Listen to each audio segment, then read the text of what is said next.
नमस्कार, मैं हूं पूजा सिंह और आप देख रहे हैं हमारा उत्तराखंड का ये खास बुलेटिन। चलिए रुक करते हैं उत्तराखंड की कुछ खास बड़ी खबरों का। उत्तराखंड के मुख्यमंत्री पुष्कर सिंह धामी ने राज भवन स्थित मुख्यमंत्री आवास पर हुई मंत्रिमंडल की बैठक की अध्यक्षता की। बैठक में प्रदेश के विकास, कानून व्यवस्था और जन कल्याण से जुड़े महत्वपूर्ण एजेंडों पर चर्चा की गई। जनता को बेहतर सेवाएं और सुगम प्रशासन उपलब्ध कराने में कोई कसर नहीं छोड़ी जाएगी।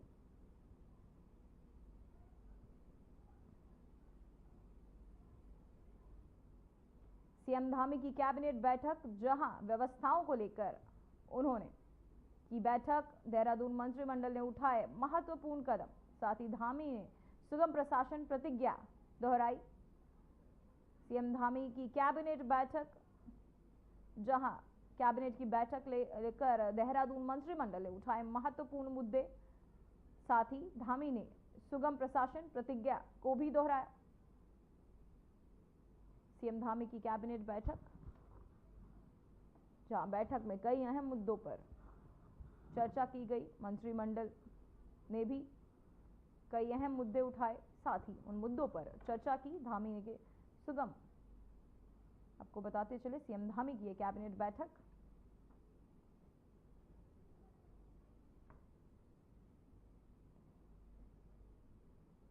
धामी की सुगम प्रशासन प्रतिज्ञा दोहराई। साथ ही सीएम धामी की एक कैबिनेट बैठक, जहां कई अहम मुद्दों पर मंत्रिमंडल के साथ सीएम धामी ने चर्चाएं की।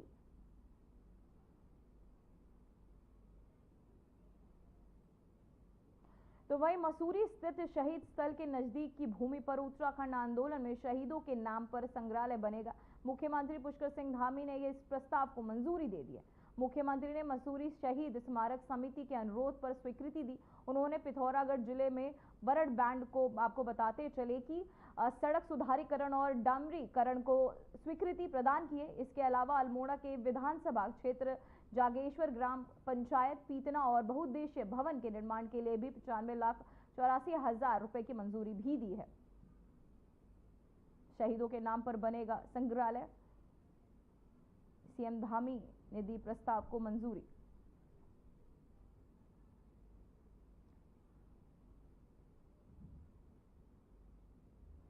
तो वहीं उत्तराखंड में सीएम धामी ने महिला व युवा मंगल दलों को सौगात दी है। उन्होंने दलों की प्रोत्साहन राशि में 1,000 रुपए की वृद्धि की घोषणा की है, जिसके बाद दलों की प्रोत्साहन राशि 5,000 रुपए हो गई। वहीं सीएम धामी ने कहा कि राज्य स्तर पर एक पोर्टल बनाएगा, जिससे प्रत्येक युवा व महिला मंगल दल एक दूसरे से जुड़ेंगे। बता दें कि गुरुवार को सीएम धामी ने मुख्य सेवक संवाद के अंतर्गत महिला मंगल दलों और युवक मंगल दलों के साथ संवाद किया। इस दौरान सभी जिलों में युवा और महिलाएं कार्यक्रम में शामिल हुए।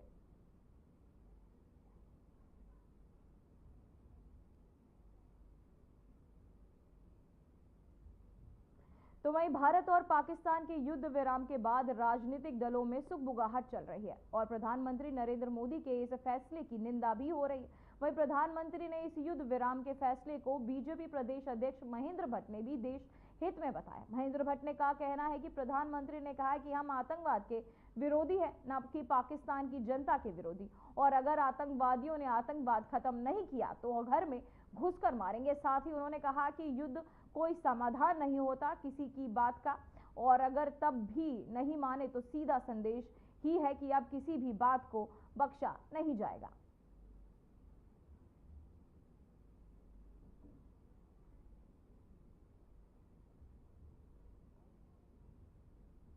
कहा है कि हम आतंकवाद के विरोधी हैं, पाकिस्तान की जनता के विरोधी नहीं है। और जब आतंकवाद की दृष्टि खड़ी होगी तो मोदी जी घर में घुसकर मारेंगे। इसलिए युद्ध समाधान का पक्ष नहीं होता है। जब हम दूसरे देशों को आह्वान करते हैं कि युद्ध से बचा, युद्ध का अवसर नहीं है, तो उसको संदेश देने का मोदी जी ने कर दिया है। लेकिन ये भी साथ साथ कहा है कि अगर पाकिस्तान अगर क्रिया करेगा तो उसकी प्रतिक्रिया उसे भुगतनी पड़ेगी। कांग्रेस पाकिस्तान के अंदर बड़ी संख्या में आंतरिक द्वंद्व खड़ा होगा और उसका भी हम कुछ दिनों में अमर।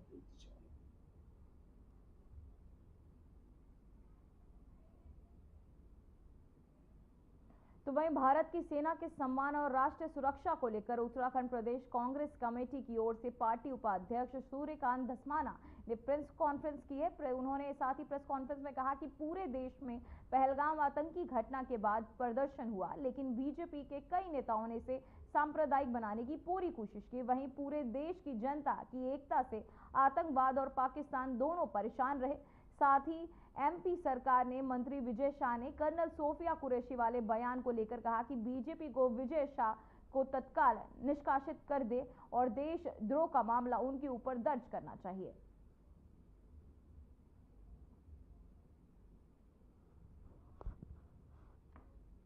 प्रदेश कांग्रेस कमेटी देश के प्रधानमंत्री श्री नरेंद्र मोदी जी से ये मांग करती है, क्योंकि उनका नाम लेकर के एक राज्य के मध्य प्रदेश के उनकी सरकार के कैबिनेट मंत्री विजय शाह ने देश की गौरव, देश की शान, जिन्होंने पूरे भारत पाकिस्तान का जो अभी पहलगाम घटना के बाद जो एक संक्षिप्त युद्ध चला उसके बारे में पूरे देश और दुनिया को ब्रीफिंग करके बताया, उनके बारे में जिस प्रकार की अभद्दी, अनर्गल, गलीच बात उनके कैबिनेट मंत्री ने कही।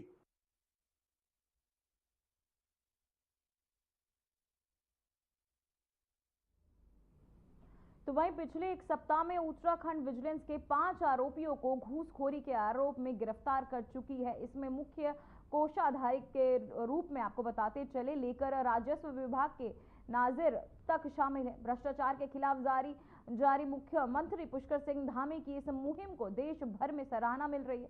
इसी क्रम में बृहस्पतिवार को सोशल मीडिया प्लेटफॉर्म पर एक्स पर Dhami clean app corruption hashtag trend करता नजर आया, जिससे हजारों लोग इस मुहिम के पक्ष में अपनी आवाज बुलंद करते नजर आए। तो वहीं यूजर्स ने अपनी टिप्पणियों में कहा कि राज्य अब उस बदलाव की ओर बढ़ रहा है जिसका सपना जनता ने बरसों से देखा था। इसके राजकाज में पारदर्शिता कायम होगी। राज्य में बदलाव की ओर बढ़ रहा है उत्तराखंड। भ्रष्टाचार के खिलाफ सीएम धामी की मुहिम की देश भर के लोगों ने की सराहना। एक्स पर ट्रेंड कर रहा है क्लीन अप करप्शन।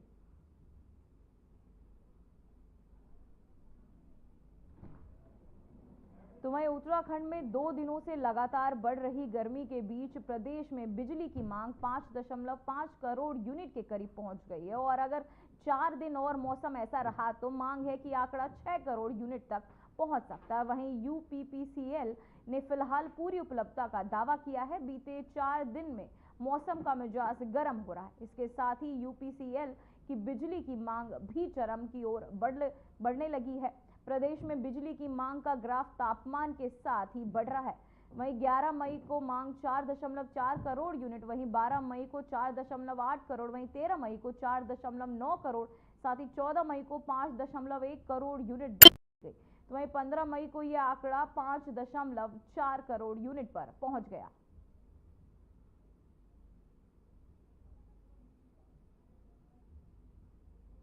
चार दिन में मौसम का लेकिन में बिजली की मांग 5.5 करोड़ यूनिट तक बढ़ी।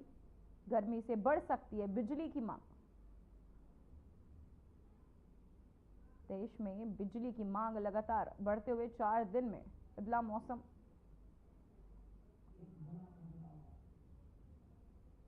तो वही संस्कृत सचिव युगल किशोर पंत इस समय अल्मोड़ा में है और राज्य की सांस्कृतिक विरासत को मजबूत बनाने के लिए प्रदेश भर में कलाकारों से मुलाकात कर रहे हैं। पंत ने राज्य के संग्रहालय में कुमाऊं क्षेत्र में 270 से अधिक सांस्कृतिक दलों का एकल कलाकारों के प्रतिनिधियों के साथ बैठक की। पंत ने कलाकारों की सामने आई मुख्य समस्याएं, विशेषकर मानदेय भुगतान में देरी का जायजा लिया। साथ ही उन्होंने घोषणा की कि अब तक लंबित भुगतान का 90% हिस्सा पूरा कर दिया गया और शेष राशि भी अगले सप्ताह तक जारी कर दी जाएगी। हमारी ताजा प्राथमिकता यह है कि कलाकारों को समय पर सम्मान राशि मिले ताकि वे निर्बाध रूप से अपनी कला को आगे बढ़ा सके। किशोर पंत ने 270 दलों से की चर्चा। शेष राशि अगले सप्ताह तक मिलेगी। साथ ही अल्मोड़ा में कलाकारों से मिले संस्कृत सचिव।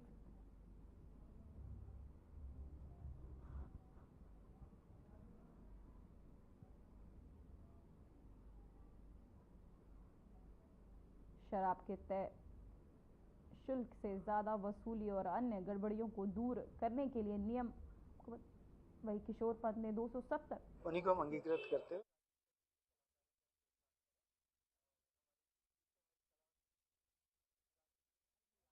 प्रदेश में करीब 270 के आसपास सांस्कृतिक दल है और बहुत सारे एकल गायक भी हैं। इनकी कुछ समस्याएं थी, कुछ पेंडिंग इश्यूज थे, तो उनको कुछ तो हमने रिजॉल्व कर लिए हैं, कुछ पेमेंट के इश्यूज थे, इनके पेमेंट्स भी हम लगातार करा रहे हैं। तो उसके अलावा कुछ डिमांड आ रही है कि कैटेगराइजेशन की डिमांड आ रही है कि दलों पे और कलाकारों के रजिस्ट्रेशन की भी बात आ रही है कि आपके रजिस्ट्रेशन में भी कैटेगरीज होनी चाहिए। तो हम कोशिश करेंगे कि जो राष्ट्रीय स्तर पर जो व्यवस्था है उसी के आधार पर उन्हीं को हम अंगीकृत करते हुए राज्य स्तर पे भी कलाकारों को हम प्रोत्साहन करें और जिससे हमारी कला और संस्कृति राज्य में ही नहीं पूरे देश और विदेश में फैले।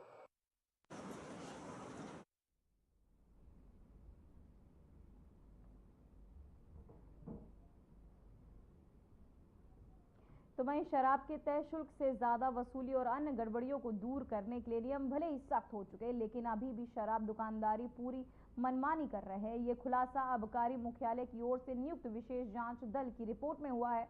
वहीं जांच दल ने करीब 50 ठेकों को औचक निरीक्षण किया, जिसमें 35 से ज्यादा ठेकों पर ओवर रेटिंग, मूल्य सूची नहीं लगाना, शिकायती नंबर गलत दर्ज करने, सीसीटीवी खराब होने समेत तमाम अनियमितताएं मिली हैं। इसी साल नई आबकारी नीति के ओवर रेटिंग पर लाइसेंस निरस्त करने का प्रावधान किया गया था। इसमें पहले सिर्फ जुर्माने का प्रावधान था, इसलिए सभी ठेके वाले ओवर रेटिंग करते थे और अभी भी सुधार नहीं हुआ है।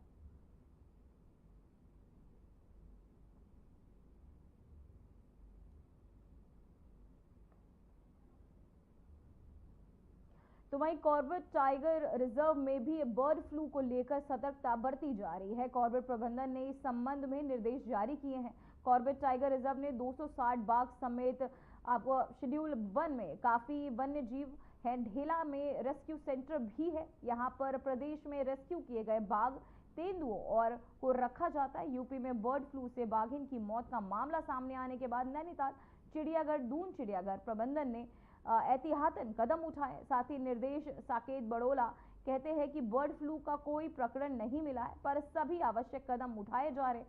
साथ ही रेस्क्यू सेंटर में वन्य जीवों के करीब जाने वाले वन्य कर्मियों को भी पीपी किट पहनने के निर्देश दिए गए हैं।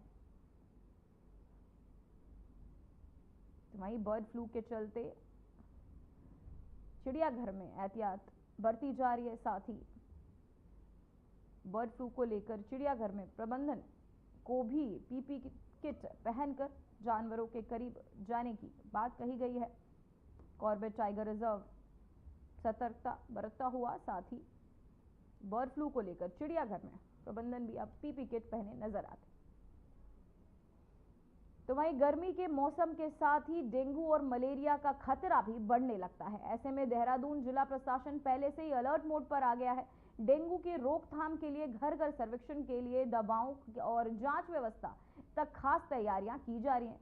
तो वहीं जिलाधिकारी सबीन बंसल ने बताया कि आशा वर्कर्स, वहीं फैसिलिटीज और वॉलेंटियर्स और निगम कर्मियों की टीमों को भी घरों में जाकर लावा की जांच और नष्ट करने का काम कर रही है। इन सभी को जिला प्रशासन की ओर से अतिरिक्त प्रोत्साहन राशि भी दी जा रही है। इसके साथ ही सरकारी अस्पतालों में डेंगू से निपटने के लिए दवाएं, टेस्ट किट्स, एलजीआर मशीन और ब्लड यूनिट्स बढ़ाए गए। साथ ही जिलाधिकारी सबीन बंसल ने बताया कि निजी अस्पताल और लैब में डेंगू जांच के रेट तय कर दिए गए हैं और अगर कोई भी निर्धारित दर से ज्यादा पैसा मांगता है तो उस पर कार्यवाही की जाएगी।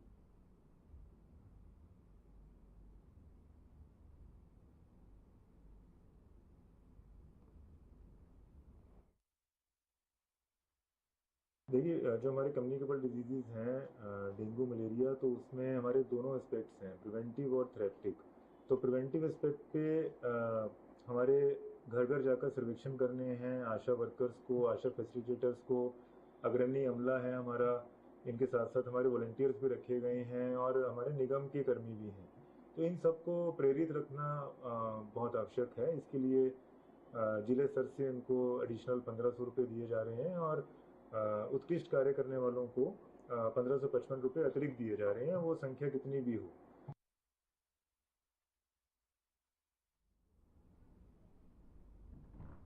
तो वहीं उत्तराखंड के चमोली जिले में स्थित हेमकुंड साहिब यात्रा मार्ग पर काम जोरों से चल रहा है। बर्फ हटाने का और रास्ता बनाने का कार्य युद्ध स्तर पर चल रहा है। सेना के जवान, गुरुद्वारा गोविंद घाट की टीम संयुक्त रूप से इस कार्य को कर रहे हैं। जवानों के साथ साथ सूबेदार और हेमकुंड साहिब यात्रा मार्ग पर जमी बर्फ को हटाने में लगे हुए हैं। वहीं मुख्यमंत्री पुष्कर सिंह धामी के निर्देश में प्रशासन की ओर से की जा रही श्री हेमकुंड साहिब यात्रा की तैयारियां अंतिम चरण में पहुंच गई हैं। बता दें कि प्रधानमंत्री नरेंद्र मोदी की अध्यक्षता में आर्थिक मामलों की मंत्रिमंडलीय समिति ने आपको गोविंद घाट के हेमकुंड साहिब तक 12.4 किलोमीटर रोपवे परियोजना के निर्माण को मंजूरी दी है।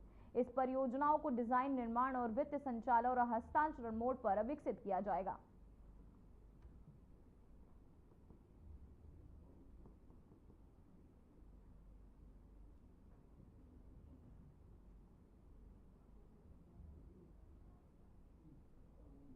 तो वही पंच केदारों में चतुर्थ केदार भगवान रुद्रनाथ की चल रही विग्रह डोली अपने भक्तों के सैलाब के साथ शीतकालीन गद्दी स्थल गोपीनाथ मंदिर में से रवाना हो चुकी है। बता दें कि ये डोली आज रात प्रवास के लिए पुंगी बुयाल पहुंचेगी, जिसके बाद 18 मई को ब्रह्म मुहूर्त में रुद्रनाथ मंदिर के कपाट ग्रीष्मकाल के लिए खोल दिए जाएंगे। वहीं मंदिर के कपाट कार्तिक महीने के श्रद्धालुओं के दर्शन के लिए खुले रहेंगे। 18 मई को खुलेंगे कपाट। साथ ही आपको बता दें भगवान रुद्रनाथ की चल रही है विग्रह डोली गोपीनाथ मंदिर के लिए रवाना हुई डोली 18 मई को खुलेंगे कपाट।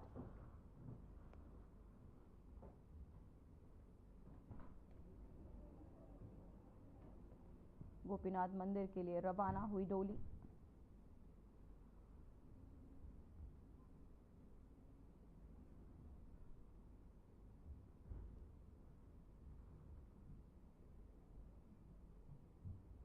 तो वहीं चारधाम यात्रा के बाद उत्तराखंड सरकार अब कैलाश मानसरोवर यात्रा की तैयारी में जुट गई है। गौरतलब है कि कोरोना महामारी के चलते इस यात्रा को बीच में स्थगित करना पड़ा था। अब 5 साल के बाद एक बार फिर 25 जून से यह यात्रा शुरू होने जा रही है। इस यात्रा को लेकर लोगों में खासा उत्साह देखने को मिल रहा है। इस बार लगभग 250 यात्री इस यात्रा में शामिल होने जा रहे हैं, जिससे 50-50 तीर्थ यात्रियों में 5 दल बनाए गए हैं। इस यात्रा के दौरान कई तीर्थ यात्री ओम पर्वत और आदि कैलाश के दर्शन के लिए पहुंच रहे हैं।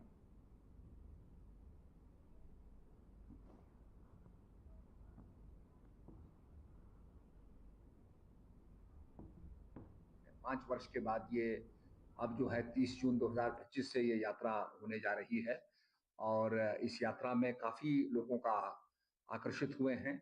माननीय प्रधानमंत्री नरेंद्र मोदी जी जब कैलाश गए थे तो आदि कैलाश की यात्रा जो है उसका काफी प्रचार प्रसार हुआ। इस वर्ष जो है 250 लोग जो हैं ये यात्रा करेंगे और अंतिम बार ये यात्रा 2019 के अंदर संचालित हुई थी।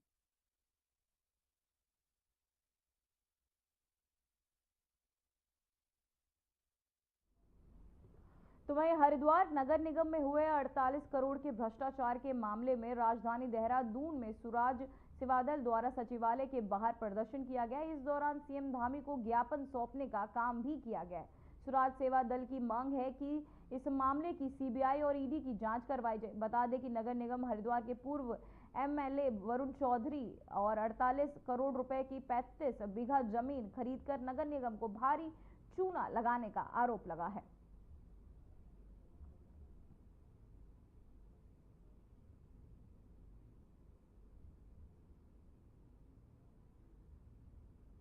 नगर निगम के 48 करोड़ का हरिद्वार में 58 करोड़ रुपए का घोटाला हुआ है और हरिद्वार में जिनकी संलिप्तता है, जिन्होंने पूरा इसकी पटकथा लिखी, उसे जांच अधिकारी बना दिया। ये है सरकार। ये ऐसे जांचें होंगी इस प्रदेश में, ऐसे पैसे पिए जाएंगे। चोर चोर मौसेरे भाई, कांग्रेस मौन है। मेरे द्वारा ये भ्रष्टाचार खुला गया और वहीं के कोसी को जांच अधिकारी बना दिया गया। आज हमारी सरकार से मांग है कि इसकी जांच सीबीआई और ईडी से कराई जाए, के साहिब से कराई जाए, राजेश भट्ट साहब से कराई जाए, अक्षय कोंडे साहब से कराई जाए, आशीष भारद्वाज साहब से कराई जाए, लेकिन इसकी जांच कराई जाए। इन भ्रष्टाचारियों को जेल की सलाखों में भेजा जाए। एनएच घोटाले की तरह इनके जो मुख्य आरोपी हैं उनको बख्शीश न दी जाए।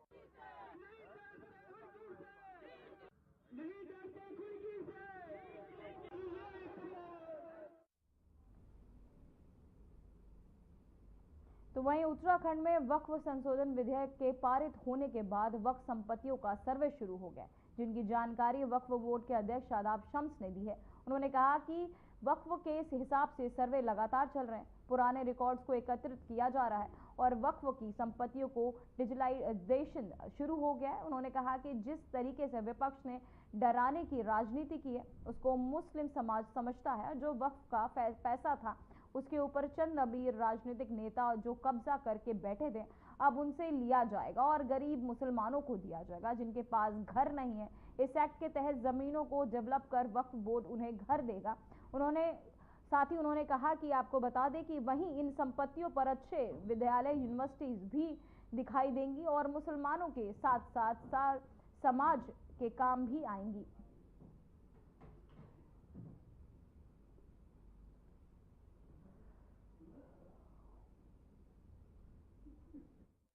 तो कम से कम हम जनता के बीच में जो गुमराही कांग्रेस फैला रही है, और कांग्रेस क्यों फैला रही है ये भी सब जानते हैं। कांग्रेस इसलिए फैला रही है कि चोर तो कांग्रेस के नेता ही है ना। अब अकबर अहमद डंपी तो संजय गांधी जी के साथ ही थे। अब कांग्रेस ने तो पूछा नहीं कि उनका 200 बीघे का रिसोर्ट नैनीताल रामगढ़ में कहाँ से आ गया। कांग्रेस बताए ना कि सईदुज्जमा जो कांग्रेस के सांसद मुजफ्फरनगर से थे, वो कलियर के अंदर इतनी बड़ी हवेली पे कब्जा करके किस हैसियत से बैठे। क्या कांग्रेस को नहीं बताना चाहिए?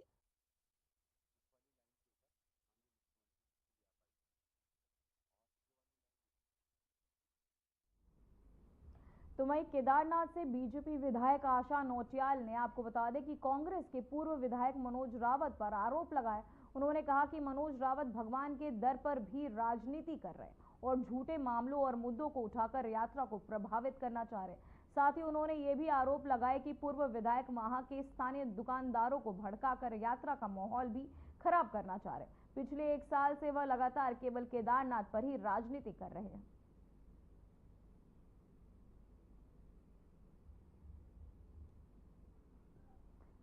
बीजेपी विधायक का कांग्रेस परिवार भगवान के दर पर राजनीति का लगाया आरोप, झूठे मुद्दों से यात्रा को प्रभावित कर रहे।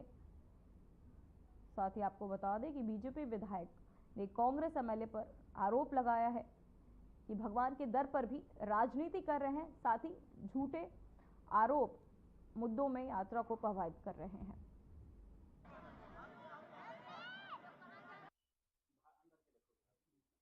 देखिए, उनके पास कोई ऐसा मुद्दा शायद नहीं है जिस पे वो बात कर सके। वो पिछले दिनों से, पिछले साल से पता नहीं क्या उनको ऐसा हो गया कि वो भगवान केदारनाथ जी पर ही राजनीति करने की उन्होंने सोची है। जब तक वो थे तब तक वो गौरीकुंड कभी गए नहीं, उन्होंने कोई काम किया नहीं, रोड बनाई नहीं, पानी लोगों को दिया नहीं, यात्रा की व्यवस्था के लिए कभी आवाज़ उठाई नहीं। आज उनको तमाम कमियां नज़र आ रही हैं। वो इसलिए आ रही हैं कि व्यवस्था चुस्त और दुरुस्त है।